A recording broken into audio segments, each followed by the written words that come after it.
Well, good evening, everyone. My task this evening is to be the Master of Ceremonies. Before I begin, though, can I do some regular, and I hate the word, housekeeping? Your mobile phones, can you please turn them off if you haven't already done so? And also, you'll probably be sitting on a postcard which has the words on it, Power to Make. Power to Make have very generously donated a timber, I think it's a vase or some timber object.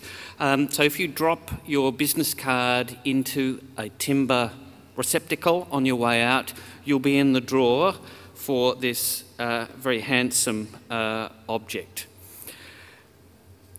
So, Open House Melbourne and 2012. This is an Olympic year.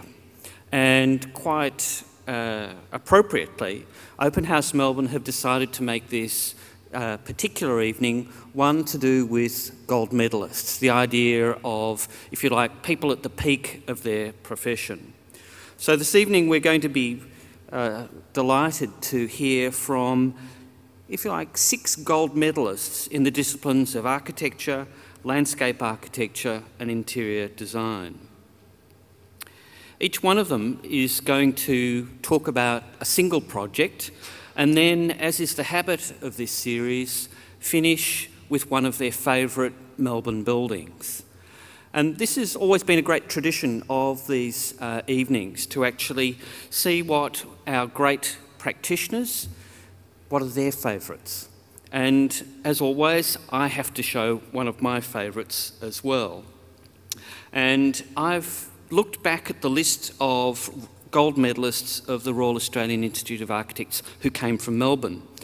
When this program for the Institute of Architects was begun in 1960, since that time 13 Victorians have won the RIAA, or the AIA now, gold medal. Amongst them people like Sir Arthur Stevenson, Sir Osborne McCutcheon, and also the architect Robin Boyd.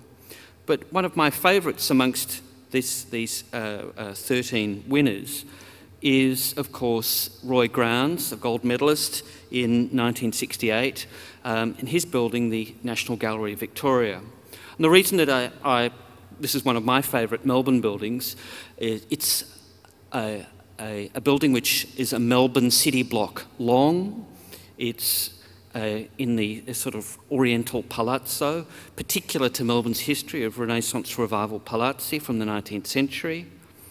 It's a building as a child which I remember intimately, of putting my hand against the wall and having the water run down it. And it's a great shame we still don't have that fabulous chandelier there. And one of the spaces in Melbourne where you can lie on the floor and it's okay just to stare up into space.